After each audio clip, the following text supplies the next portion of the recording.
I'll see you guys in the dark.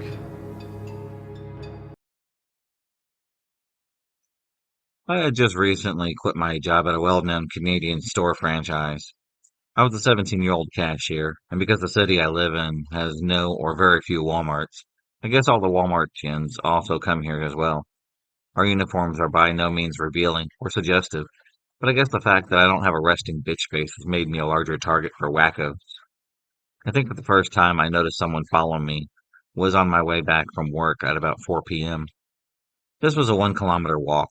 I probably wouldn't have noticed if the guy wasn't so obvious about it. He was wearing all black, which isn't very common, but his behavior is what really kicked it off. I was running a little late for work, and I sped up my pace. This man had sped up his pace too, to be within 1 to 2 feet of me. I think that he's just trying to pass me on the sidewalk. I'll go to the grass and slow down. I do so, and he follows me into the grass. When I look behind at him, making direct eye contact, he doesn't so much as nod at me, just continues staring at me with some weird amusement in his eyes. I can hear him breathing. We're next to the busy street, and I can hear his breathing over the sound of an industrial truck. Keep in mind, this is the middle of the pandemic. You have to stay at least 2 meters away from me at all times. I then quickened my pace to the point where I'm halfway between power walking and jogging. When I look behind at him, he's trying to keep up with my threatened pace, but I'm managing to put some distance between both of us. Unfortunately, this did not last for long as I approached the intersection. There's another woman there. I desperately try to make eye contact with her, but I fail. I look behind me, and he's really way too close to my face. I stepped into the street, a bit just to put some distance between us. He still has that weird look in his eye. Thankfully, the crosswalk signal turns on, and I walk as fast as humanly possible. The man is now jogging, trying to keep up with me. I turn to go into the car park, and I manage to lose him for a little bit. All the while, I'm still repeating, "Fucking run, bitch, run," over and over into my head. I look behind me, and he's made it into the parking lot. So I essentially stop trying to not look crazy and just run through the store doors and wait for an elevator. Right as I make it into the elevator and the doors are closing, I see the man walk into the store, staring at me while the elevator closes. I have a second story to tell. There was also a guy at my work in a red puffy jacket who was recording me while I was ringing a customer up. Suddenly approaches me and discreetly asks me, "Did you know that a man is recording you above the shelves?" I look over and sure enough, there's someone recording me and failing to be discreet about it. I thank the customer for letting me know and calling a manager, making eye contact with the man. I really don't know why he's recording me. I'm not famous or anything. I'm only 17 at the time, and he's only recording me. Why, I have zero idea. I still have no clue as of this day. If anyone has any information on this creeper recording random girls and why they do, I'd greatly appreciate it if they'd enlighten me. I was fully clothed. Nothing was off about my face. There was nothing that could make me otherwise stand out among the other 5 cashiers on the floor. When he got to another cashier, one of my managers had approached him and asked to look at his phone. He refused, saying that he was only taking pictures of products and wasn't recording anyone. They let him go. Later on that day, I bought a knife because honestly, taking public transport at 10 p.m. is whack sometimes, especially when there's junkies and guys beating up their friends, abandoned buildings just right behind your bus stop, and other things that go bump in the night. I quit my job because I don't feel safe there anymore. The fact that they let our shifts end at 10 p.m. was definitely also a reason why I had left. So I just got back from a Target that's in a different part of town that I live in. It had something specifically in stock that I wanted, so I made the drive over there. I realized that this Target was in a rougher area of the city, and when I went inside, they had various items locked up. Also, there was no music playing over the speakers at this Target. It was strangely quiet. I had chosen to go in early in the morning, so had a better chance of getting the item that I wanted. The employees were very nice. Every one of them said good morning to me. So I get in there, make a beeline to the section of the store that I'm interested in, which was at the very back of the store. I got my item and headed to the Christmas section just to browse. That's the first time I hear loud noises, like dress shoes clopping down the aisle that I'm in. I look up, and there's a man dressed in a suit and dress shoes. He looks to be in his early 30s, I guess. He comes really close and near me and starts looking at the items around me. I have a basket, and I think, oh, I'm just in his way. I briefly look at his face as I start to move. He starts to suddenly stare at me. He looks panicked a little bit. His demeanor was like someone who had taken like Coke or something jerky and repetitive, shaky, and hyper. It unsettled me, I'm not gonna lie. I thought maybe he works for Target and he's trying to make sure that I'm not stealing. Whatever the case is, I go to a different aisle, and that's when I hear the dress shoes come my way once again. I look up, and there he is again. He stares over at me with the same expression, and I don't know, I got this sense of dread. He has no basket or items in his hand. He just has a cell phone that he's kind of glancing at from time to time. I again move to a different aisle.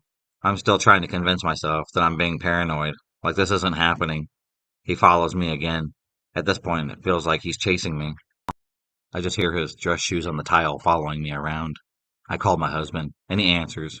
We start talking on the phone. The man was hot on my heels and just walked right next to me. He would then stop right next to me to search for an item and then leave. If I stayed on the aisle, he would come back and then right next to me on the other side of me and do it once again. That's also when I noticed that nobody else was back there, no employee, and no other customers. So while on the phone with my husband, I make my way to the checkout, checking over my shoulder that he isn't following me out of the store. But he didn't, as far as I can tell. So I made it home, and I'm okay. The situation scared the daylights out of me. I'm not gonna lie about that. He just didn't look the part of someone who would be stalking someone through Target. He was very well dressed, overdressed even, and a younger looking guy. But that's a lesson for me to learn, I guess, about thinking what a dangerous or unsettled person would look like.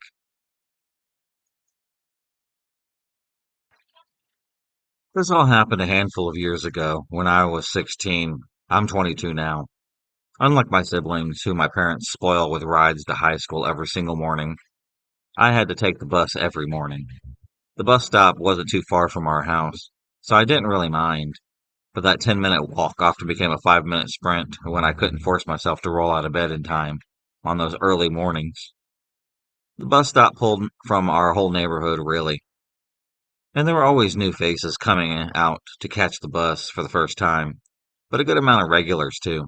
We'd all ride the bus together in that half asleep state teenagers are in, especially at 8 o'clock in the morning. But the bus ride homes were always happy with chatter, with everyone just glad that the day was over and done with, and we can go home to watch baseball, or play video games, or whatever we really wanted. I had a close group of friends in high school, many of whom I was still quite close with today. We had a group chat and everything that was called the Boys, which we'd use to talk anything from baseball to school drama. It was Christmas break of 2017 when it happened. On Christmas Day, I'm at my grandparents' place, opening up presents and eating a feast with the whole family. When my buddy R texts the group, "Did you guys hear? Talk about something I don't want to do on Christmas. This day is for the family, not for taking some school drama with the lads." He then sends an article from our local newspaper. Teen suspected of murder, police commencing manhunt, sprawled across the top of the page. I'm thinking, who the heck could this be? And why the hell is R sending us this on Christmas Day? That's when I see the guy's face. I almost don't recognize him because the photo that was given was him without glasses, which I was used to him seeing with. Then it hit me. I ride the bus with this kid damn near every single day. He has sat next to me before. Heck, he's in my English class, and we're currently learning Shakespeare together. The police found him hiding in a Walmart parking lot just outside of town. Apparently, he'd stabbed his own mother over 40 times in the back and let her body rot upstairs for a week before he told a friend who immediately had called the police on him. The whole school was pretty shook up by the whole thing. And I remember the teachers all having a nervous look for the few weeks back from break. I was around 9 years old when this happened. My parents had separated for about 2 years. My mom, dad, and I were always very poor. At the time, my parents were trying to build a house in one of the most dangerous neighborhoods in our city, a place overrun by drug trafficking, but it was all they could afford. Otherwise, we'd be on the streets. The house was never finished. It was half-built rooms, piles of construction material everywhere, bare red bricks with mold and water damage. It was crumbling, much like my parents' relationship and my childhood. My father was very violent, unfaithful, and never helped with anything. Then one night, out of nowhere, I woke up to my mom shaking me awake, throwing a jacket over my shoulders, telling me that we had to leave. We moved to another city and stayed with relatives for 2 years before coming back. That's when this story really begins. My mom and I had moved into a place my father didn't know about. We later found out that he had been asking around the city, trying to find out where we were. Eventually he did. I was still very young at the time, and despite everything, I begged my mom to let me see him. A court had ended up granting him visitation rights every other weekend, and for about a year, that's what we did. By then, he had a new partner, and still lived in that old decrepit house. I spent weekends there. As awful as the place was, my younger brother also lived there, and we were very close. My stepmom had a child with Dad while he was still with my mom. My brother is about 3 years younger than me. We would play in empty lots, using broken construction material, rusted furniture, and bottle caps as our imaginary theme park. Company and imagination can save a child's life. My father used to tell me that he was going to get back with my mom. He told me not to let any man get close to her. At the time, I secretly hoped for a happy family, even though I liked my stepmother. Truth is, he didn't even really take care of me during those visits. I mostly stayed with my brother and his partner because he was completely incapable of caring for a child. One weekend, something strange happened. It was nearly time for him to return me to my mom, but instead of following our usual routine, he suddenly ordered his girlfriend and my brother to leave the house. She started to protest, but he shouted at her until she left without another word. Then he took me down the hill. The house was on a steep hill, to a place that I'd never seen before. We had arrived at a woman's house that I had never met before. When we arrived at the woman's house I didn't recognize, he had introduced us, and then told me I'd be staying there for a little while. But first the woman handed me a big glass of chocolate milk, which was my favorite. She was very nice, and she smiled at me warmly when she brought it from the kitchen, so I drank it. Very quickly I started feeling incredibly sleepy. Everything faded to black. When I opened up my eyes again, I was back in my father's house. My mom was there, screaming and crying. He stood right in front of her, panicking, repeating, "Don't do this, don't do this." She scooped me up like I was still a toddler and carried me outside. It was the middle of the night. The streets were completely empty, but she didn't stop. She carried me all the way to the bus stop, and we waited. Then we left. Years later, I found out what really had happened. He had kidnapped me. Instead of taking me to the designated drop off location, he brought me to another woman's house, a mistress, and then drugged me. He showed up to the meeting point alone, told my mom that she would never see me again unless she agreed to get back together with him. Then he walked away. My mom completely had lost it. She ran to his house screaming, but he wasn't there. So she waited at the door until he had showed up. When he did, she threatened to have the local drug dealers kill him if he didn't take her to where I was, and he believed her. It was late. She was screaming loud enough for the whole neighborhood to hear, and he knew that she wasn't bluffing. So he went back to the woman's house, got me, and brought me home. That's when I had woken up. That's when I saw her, hysterical, terrified, and somehow still strong enough to carry me out of that.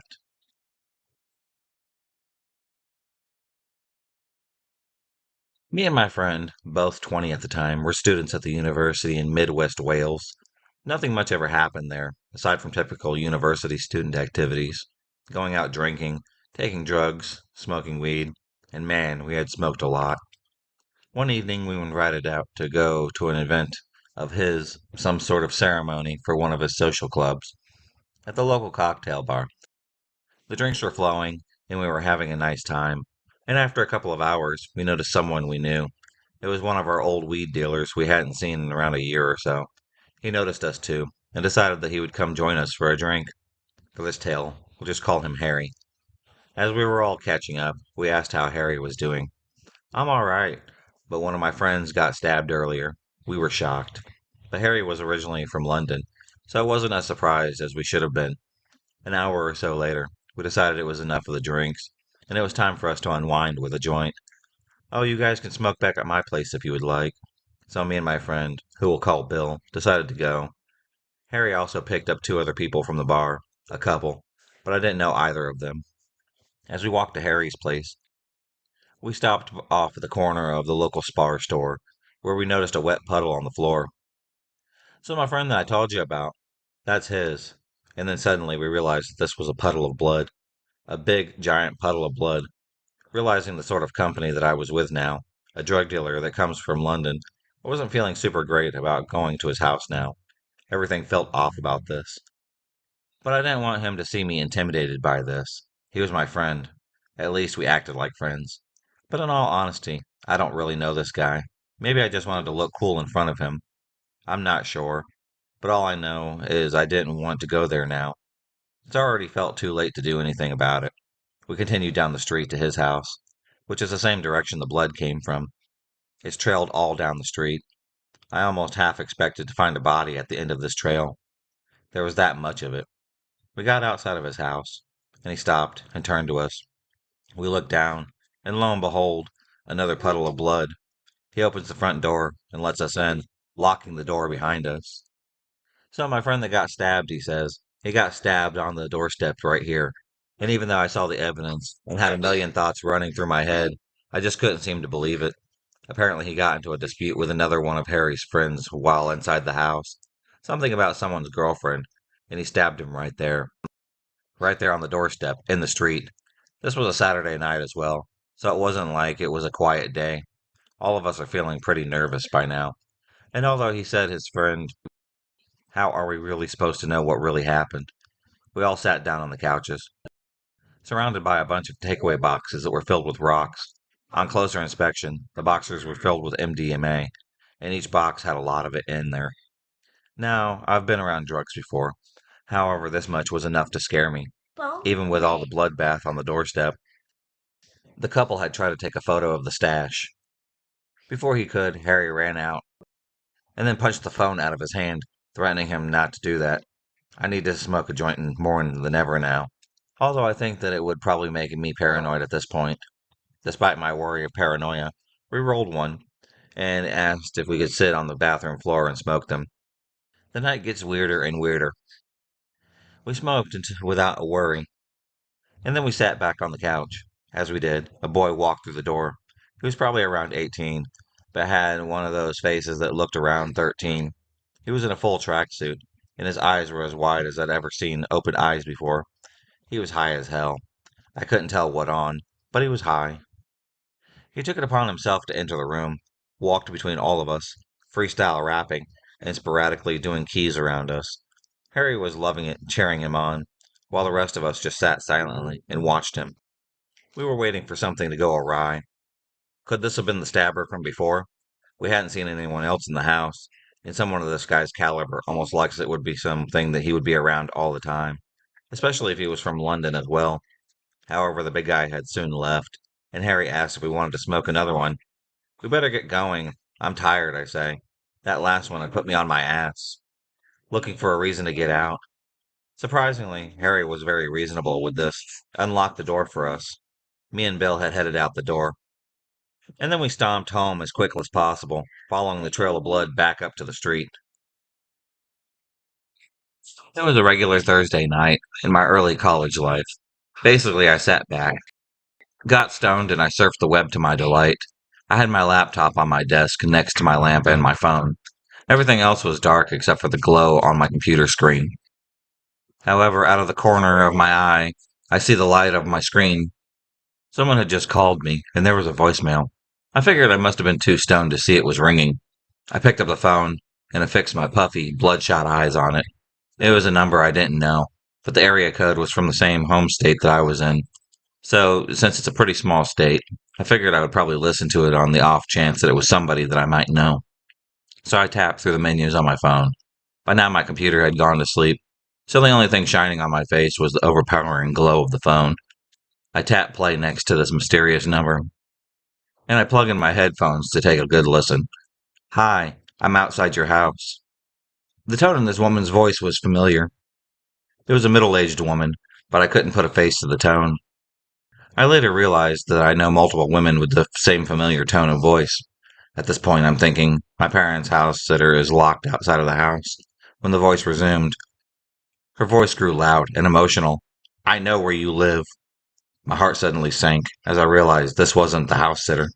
At this point, my phone had gone dark, and I'm sitting there, stoned in the dark, as she says her last words. Answer my phone calls, or I'm going to kill your dog. So, of course, my mind begins to race with possibilities, and when my heart was beating out of my chest, I decided to turn on all the lights so I could decide what the hell was going on, and what I was going to do. I'm fumbling my phone around in my hand like an idiot until finally I decide to call the number back. If anything, I can convince this person that I'm not the person that she's looking for and beg her not to kill my dog. The line rang empty quite a few times until finally she picked up. She just yelled at me. Sorry, I got the wrong number. I meant some other area code, blah, blah, blah. Then immediately hung up on me. Of course, this didn't cut for me, so I tried to call my parents' house. No answer. After trying a few times, I realized that my parents had probably taken off the week to take their boat to the nearby lake.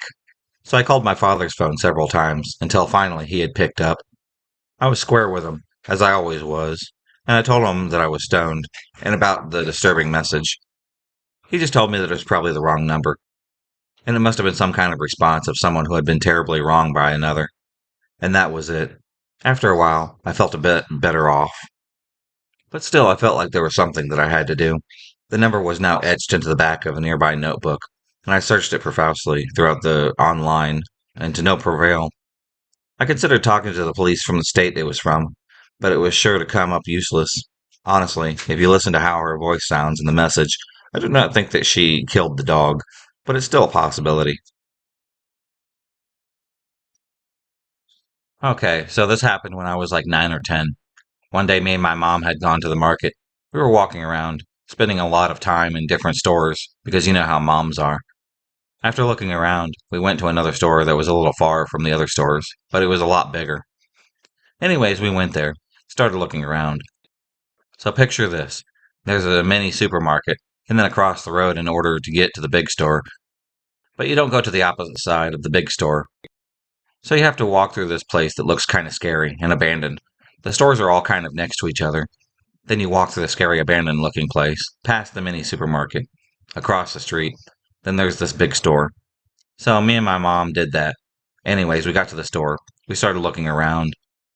This is where things start to go downhill. I was goofing around alone like any 9 or 10-year-old would. Then I saw this guy. He looked really off. I immediately started feeling uneasy. Then I started going in and out of the store because I was bored, and every time I went out of the store, he was always staring directly at me. Then my mom told me that I should go call my uncle and tell him to come where we are. As soon as I had stepped outside of the store and started walking, the man immediately got up and started following me. Then I quickened my pace, only for me to look back and see that he was walking even faster. Then I started walking even faster while looking behind me. My heart was pounding in my chest. I was freaking scared. Then he started getting closer. When I saw this, I had booked it.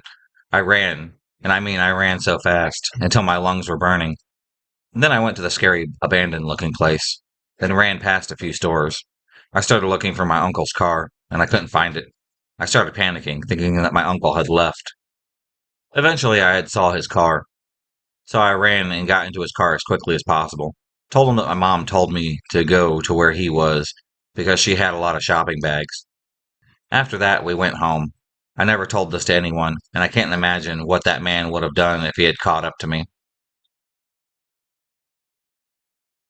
This happened to me a few years ago.